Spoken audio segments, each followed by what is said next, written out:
As chosen ones, you know that you're skilled, you know that you're talented, you know that you're capable, you know that you're gifted.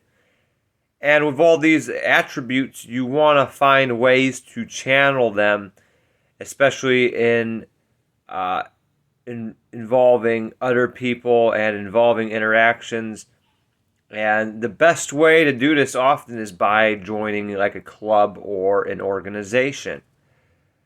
But here's the problem: when you join these clubs and you join these organizations, they are very agenda oriented. They are run by people that are very well experienced and know the ins and outs of human nature. And almost every organization is run by somebody over the age of 40. And somebody that has some degree of seniority. And as a chosen one, when you walk in to this club or organization for the first time ever, they immediately see your giftings. They immediately see your magnetic effect, just because they're so experienced at working with people and interacting with people and leading with people. And you have to use discernment when it comes to organizations and clubs, because just because it's a club, just because it's called an organization, does not mean it's benevolent. It does not mean that they have your best interest at heart.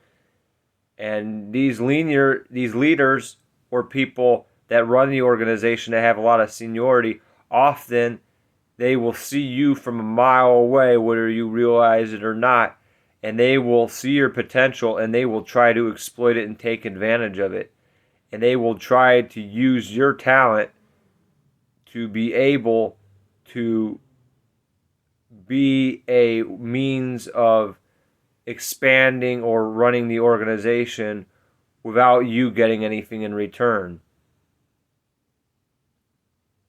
And a lot of these organization leaders are boomers, and boomers are notorious for being narcissists. And I just want to say this before I continue. Not every boomer is a narcissist, but I believe that of all the generations that are currently alive today, I think narcissism is most prevalent in the boomers, just because how you've seen them live their lives, how you see their lifestyle, and how it's affected their children, and what's been happening to their children, and all this exposure coming out about all the boomers that run our country. So boomers, narcissism is definitely an epidemic amongst the boomers. I personally think it's more prevalent than millennials and other generations. But anyways, these organizations and clubs are primarily run by boomers, because most boomers are in their 50s, 60s, 70s, and that's the prime age of seniority and reaching the top of a pyramid.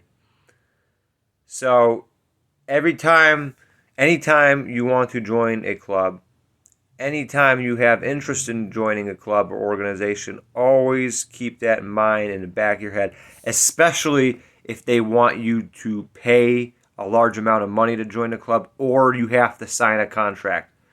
I don't care how many times you read that contract. If you have to read that contract 500 times over, you read that contract 500 times over, because those contracts are ways not only to lock you in, but they're ways to protect themselves from facing any legal issues, which means it helps give them immunity if they were to do anything to you, or if they were to have any effect on your well-being or quality of life.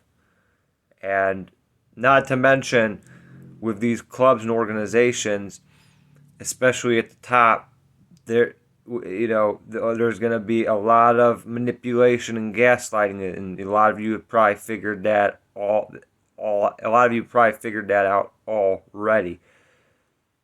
But like I said, these guys at the top, running the organizations, running the clubs, fraternities, church groups, whatever it might be, they smell the potential off of you. They are well crafted, and they have the experience to be able to do that. And personally, I think more likely than not, people that run organizations are malevolent, because in this day and age, to get to the top or to be successful, often you have to be manipulative and sociopathic, and you have to be well skilled at using and exploiting people. And if I could give you any encouragement beyond this, I would recommend personally, I'm not saying this is always how it has to be, I'm not even saying this will always be beneficial, but as a chosen one, you are best off by going solo, not being a joiner, doing your own thing, whether that be a business, whether that mean your own YouTube channel, whatever it may be. I believe chosen ones are the most successful when they are alone. I think that's why I enjoy being alone so much. And also, I am not trying to discourage you from joining an organization. I think I might have mentioned that earlier. But just really beware and use keen discernment, and always keep your guard up.